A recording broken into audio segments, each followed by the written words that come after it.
برادران محترم، بزرگوں اور بھائیوں، اللہ تبارک و تعالی نے اس دنیا کے نظام کو ایک مختصر وقت کے لیے قائم کیا ہے۔ یہ دنیا کا جو نظام ہے یہ باقی رہنے والا نظام نہیں ہے، بلکہ جتنی چیزیں ہم دیکھ رہے ہیں اور جتنی مخلوقات کو اللہ تبارک و تعالی نے وجود میں لایا ہے، ان تمام چیزوں پر جو ہے فنا طاری ہو جائے گی۔ کوئی بھی چیز باقی رہنے والی نہیں ہے، ہر چیز پر فنا طاری ہو جائے گی۔ یہ زمین و آسمان، یہ چاند سورج ستارے، یہ پہاڑ اور سمندر، یہ تمام چیزیں جو ہے درہم برہم ہو جائیں گی۔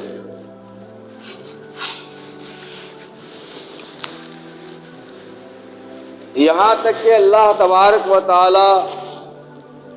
روح قبض کرنے والے فرشتے اسرائیل علیہ السلام کو بھی ختم کر دیں گے، یہاں تک کہ موت کی بھی موت آ جائے گی۔ صرف اور صرف اللہ کی ذات جو ہے باقی رہے گی۔ یہ پورے نظام کو اللہ تبارک و تعالی درہم برہم کر دیں گے، مگر ہماری حالت یہ ہے کہ اسی عارضی نظام کے پیچھے میں اکثر اوقات ہمارا جو ہے صرف ہو رہا ہے۔ اس دنیاوی زندگی کے لیے ہم جو ہے اپنا قیمتی وقت کو صرف کر رہے ہیں، خرچ کر رہے ہیں، اور جو آنے والی زندگی ہے، باقی رہنے والی زندگی ہے، جس کی انتہا نہیں ہے، لامحدود زندگی،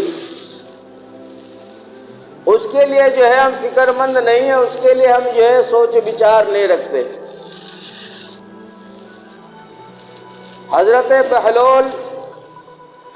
یہ اللہ کے ولی تھے، اور اولیاء کرام کی یہ شان ہوا کرتی ہے کہ اللہ کے علاوہ وہ کسی بھی مخلوقات سے ڈرا نہیں کرتے ہیں، چونکہ ان کا دل و دماغ کا کنیکشن اور تعلق جو ہے ہر وقت اللہ کی ذات کے ساتھ منسلک ہوا کرتا ہے۔ وہ دنیا کی اور دنیا کی چیزوں کی پرواہ نہیں کرتے ہیں، دنیا کے چاہے وہ بڑے بڑے بادشاہ ہوں یا حکمراں ہوں یا بڑی سلطنت کے مالک ہوں یا بڑی مال و جائیداد کے وہ ٹھیکیدار کیوں نہ ہو، وہ کسی کی پرواہ نہیں کرتے، کسی سے ڈرا نہیں کرتے ہیں۔ اور اللہ تبارک و تعالیٰ نے بھی قرآن مجید کے اندر ارشاد فرما دیا اولیاء کے شان میں کہ الا ان اولیاء اللہ لا خوف علیہم ولا هم یحزنون، کہ جو اللہ کے ولی ہوا کرتے ہیں وہ دنیا سے ڈرا نہیں کرتے ہیں، نہ اسے کوئی غم اور فکر ہوا کرتی ہے، چونکہ وہ حضرات دنیا کو کچھ سمجھتے ہی نہیں ہیں، دنیا کو بقدر ضرورت استعمال کیا کرتے ہیں، اور سارا وقت جو ہے اللہ کی یاد میں اور اللہ کی حمد و ثنا میں جو ہے صرف کرتے ہیں، خرچ کرتے ہیں۔ تو اس زمانے کا دستور تھا، طریقہ تھا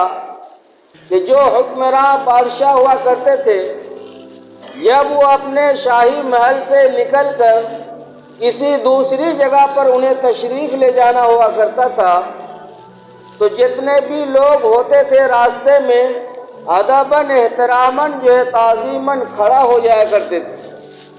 اگر کوئی نکڑ پر، موڑ میں، راستے میں، چوراہے میں بیٹھ کے گپ شپ کیا کرتا تھا اور انہیں معلوم ہو جایا کرتا تھا کہ بادشاہ سلامت اس راستے سے گزرنے والے ہیں،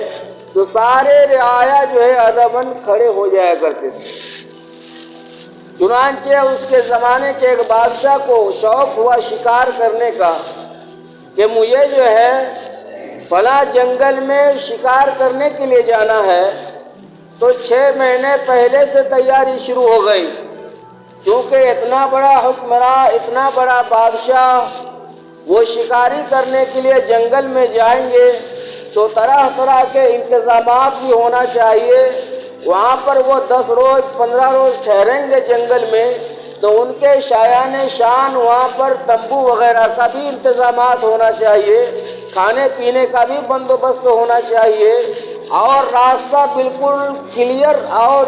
صاف ستھرا ہونا چاہیے، کیونکہ وہ بادشاہ ہے، وقت کے حکمراں ہے۔ چنانچہ بزرگ اور دوستوں 6 مہینہ پہلے سے تیاری شروع ہو جایا کرتی ہے۔ جیسے کہ آج کل بھی جو حکمراں ہوا ہوتے ہیں، جو موجودہ حکمراں ہوا کرتے ہیں، کوئی بھی منتری وغیرہ جب کسی علاقے میں آتے ہیں تو سارے فوج اور پولیس والے چوکنا ہو جاتے ہیں، اور جس روڈ پر وہ منتری آتے ہیں اس روڈ کو خالی کر دیا جاتا ہے، بلاک کر دیا جاتا ہے کہ فلاں منتری اس روڈ سے آ رہے ہیں، لہذا اس روڈ کو بند کر دیا جاتا ہے اور دوسرے روڈ کو چالو رکھا کرتا ہے، اور سارے فوج سپاہی بالکل لگن تعینات رہتے ہیں، چوکن رہتے ہیں، تاکہ کسی طرح کی اس پر آفت اور مصیبت نہ آئے۔ چنانچہ وہ بادشاہ شکاری کرنے کے لیے 6 مہینے کے بعد جب تیاری مکمل ہو گئی، اپنے لو لشکر کے ساتھ فوج کے ساتھ ہاتھی پر سوار ہو کر جنگل کی طرف وہ روانہ ہونے لگے۔ اور یہ اللہ کے ولی حضرت بہلول روڈ کنارے پر ایک درخت تھا، اسی پر ٹیک لگائے ہوئے ایک چھوٹی سی تھیلی تھی، وہ لٹکایا ہوا تھا گاچھ کے اوپر، درخت کے اوپر، اور اس میں ٹیک لگا کر وہ اللہ کے ذکر میں مشغول تھے، اللہ کی یاد میں منہمک تھے۔ جب بادشاہ کا گزر ہوا تو سارے لوگ ادباً احتراماً تعظیماً کھڑے ہو گئے، مگر یہ شخص حضرت بہلول کھڑے نہیں ہوئے، کیونکہ انہیں کچھ سمجھ میں بات نہیں ہے، یہ ان کا ذہن و دماغ کا تعلق اور کنیکشن کیونکہ اللہ کے ساتھ لگا ہوا ہے، ان کو کیا پتا کہ کون آ رہا ہے اور کون جا رہا ہے اور کون آنے والا ہے، لہٰذا وہ کھڑے نہیں ہوئے۔ بادشاہ سلامت کو غصہ آ گیا، یہ کیسا بے وقوف اور پاگل انسان ہے، سارے لوگ چھوٹے ہوں چاہے بڑے ہوں، مرد ہوں عورت ہوں، غریب ہو امیر ہو، میرے ادب میں تعظیم میں کھڑا ہو گیا، اور یہ پاگل انسان چوں کا توں گاچھ میں درخت میں ٹیک لگا کر بیٹھا ہوا ہے، اور تھوڑا سا بھی اس کا عقل اور شعور نہیں ہے کہ بادشاہ گزر رہا ہے تو ادباً کھڑے ہو جائیں، اس کو بلا کر کے لے کے آؤ میرے پاس۔ سپاہیوں نے اس کو پکڑ کر لایا، اور اس بادشاہ نے حضرت بہلول سے پوچھا کہ آخر ماجرا کیا ہے، واقعہ کیا ہے، بتلاؤ۔ یہ سارے لوگ کھڑے ہو گئے میرے آنے پر، مگر تم یوں کہ تو درخت پر ٹیک لگائے بیٹھے رہے، سر جھکائے بیٹھے رہے، کیا تمہیں میرے آنے کی خبر نہیں تھی، یا پھر تم نے مجھے دیکھا نہیں تھا؟ کیا وجہ ہوئی کہ تم کھڑے نہیں ہوئے؟ بزرگ اور دوستو، حضرت بہلول کہنے لگے کہ بادشاہ سلامت، میں دراصل اس بادشاہ کی یاد میں محو تھا، اس بادشاہ کی یاد میں مگن تھا، جس کی وجہ سے مجھے پتہ ہی نہیں چلا ہے۔ کہا کہ مجھ سے بڑھ کر بادشاہ اس علاقے میں کون آ گیا ہے؟ میں تو بہت بڑے ملک کا بادشاہ ہوں، اور اس وقت میرا ہی راج چل رہا ہے، دوسرا بادشاہ کہاں سے اس علاقے میں آ گیا؟ تو حضرت بہلول نے فرمایا، اے بادشاہ سلامت، میں اس بادشاہ کی یاد میں محو تھا، مشغول تھا، جو تمام کائنات کا بادشاہ ہے، دونوں جہاں کا بادشاہ ہے، اس رب کے میں یاد میں مشغول تھا جو تمہارا بھی رب ہے، تمہارے باپ کا بھی رب ہے، میں اس کی یاد میں مشغول تھا۔ بادشاہ سلامت نے سوچا کہ یہ بہت بڑا پاگل ہے، یہ ایک چھوٹا سا لکڑی اس کو دے دیا۔ اس زمانے میں یہ دستور تھا کہ جو پاگل انسان ہوا کرتا تھا اسے علامت کے طور پر، نشانی کے طور پر ایک لکڑی دیا کرتا تھا گورنمنٹ، اور یہ مار کے لگ جاتا تھا کہ یہ انسان بہت بڑا پاگل ہے۔ ایک چھوٹا سا لکڑی جو ہے اس کو دے دیا، اس نے جزاک اللہ کہہ کر لے لیا اور وہ جھولے میں ڈال لیا، پھر اسی درخت پر جا کر ٹیک لگا کر اپنے تسبیح تحلیل میں مشغول ہو گیا، منہمک ہو گیا۔ بزرگ اور دوستو، چند سال گزرنے کے بعد بادشاہ سلامت کی طبیعت جو ہے علیل ہو گئی، خراب ہو گئی۔ بڑے بڑے حکیم، وزراء اور ڈاکٹر لوگ جو ہے ان کے محل میں جو ہے تشریف لائے ان کے علاج کے لیے، بیماری کا علاج کرنے کے لیے، مگر چونکہ یہ مرض الوفات کا مرض تھا، یہ جو ہے یہ ٹھیک ہونے والا مرض نہیں تھا۔ اللہ تبارک و تعالیٰ جب کسی پر موت طاری کرتے ہیں تو کچھ نہ کچھ اس کے ساتھ بہانہ لگا دیا جاتا ہے۔ بڑے بڑے ڈاکٹر اور جو ہے حکیم لوگ تشریف لائے اور علاج کرنا شروع کر دیا، اتنے میں حضرت بہلول بھی تشریف لائے۔ تو یہ چونکہ فقیرانہ لباس میں تھے، گندے سندے کپڑے پہنے ہوئے تھے، پرانا پھٹا کپڑا تھا، مظلوم قسم کے، مجنون قسم کا آدمی تھے۔ اور اللہ والے ایسا ہی ہوا کرتے ہیں، جس کا دماغ کا کنیکشن اور تعلق خدا کے ساتھ جڑ جاتا ہے، پھر اسے اپنی ذات کا بھی خیال نہیں ہوا کرتا ہے کہ کپڑا ہمارا پھٹا ہے یا گندا ہے یا کس طرح ہے۔ تو جب یہ دربار میں آیا تو وزیروں سے کہا کہ مجھے بادشاہ سلامت سے ملاقات کرنی ہے۔ وزیروں نے کہا کہ بتاؤ یہ پاگل آدمی کہاں سے آ گیا ہے، اتنا بڑا شاہی دربار اور یہ اس لباس میں بادشاہ سے ملاقات کرے گا، رک جب تم یہیں پر، میں بادشاہ سلامت سے اجازت لے کر اندر سے آتا ہوں، اس کے بعد تمہیں داخلہ کی اجازت ملے گی۔ چنانچہ ایک وزیروں میں سے ایک وزیر گئے اور کہنے لگے بادشاہ سلامت چارپائی پہ جو ہے پلنگ پر لیٹے ہوئے تھے، آخری سانس اور دم لے رہے تھے، اب تک کا عالم تھا، موت قریب تھی۔ کہا گیا کہ ایک پاگل اور مجنون آدمی آیا ہے، وہ کہتا ہے کہ میں بادشاہ سے ملاقات کرنا چاہتا ہوں، اگر آپ کی اجازت ہو تو میں اسے داخلے کی اجازت دے دوں۔ چنانچہ بادشاہ کی طرف سے اجازت مل گئی اور وہ اندر تشریف لے گئے بادشاہ سلامت کے قریب۔